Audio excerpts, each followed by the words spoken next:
National TV event coverage presented by SCT Performance.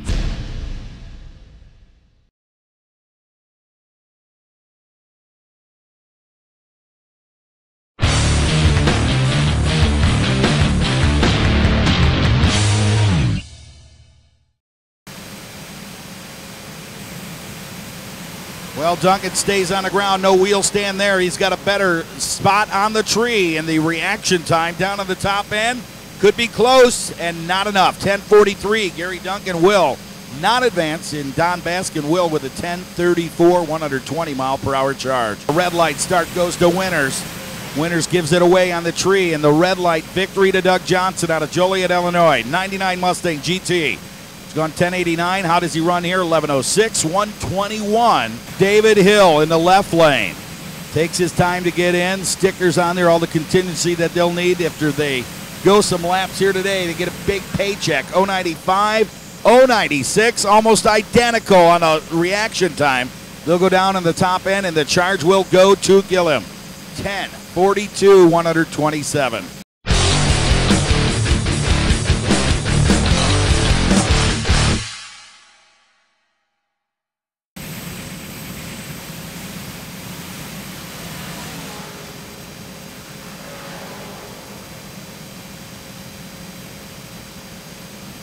Things aren't right for Dave Ginter. Keith Shemwell will pick up the win, 889 at 153 miles per hour. Not in his head because he was never in the service, but he does have it in the oil pan. And look at that on the right side. Coulter over there spins the tires, better hole shot and everything to boot, but Tim Hendricks is going to leave him sitting back at 891 in street race trim here at 154 miles per hour. Michigan. Shear looked like he pedaled it just a little bit out there past the 60-foot mark down at the other end. Shear takes the win as both cars fall off from the qualifying performance. Shear with a 926. It goes into the beams, fully staged. Here comes Fertina. Fertina bumps in deep and then gets the green lights. Now Canella's going to have to go to every bottle in the trunk to stay with him. Top end charge. Man, what a drag race. 9 flat, 890, 10th quicker.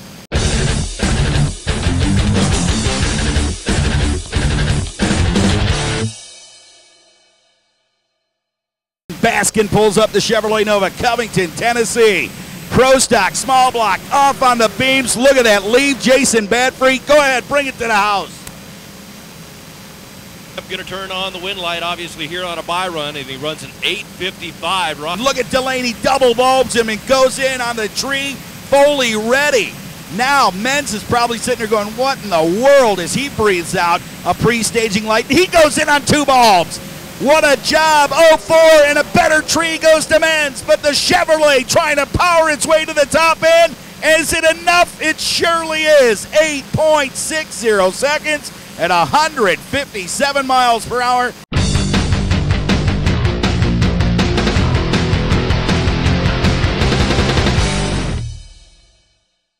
He's a good racer, there's no doubt about it.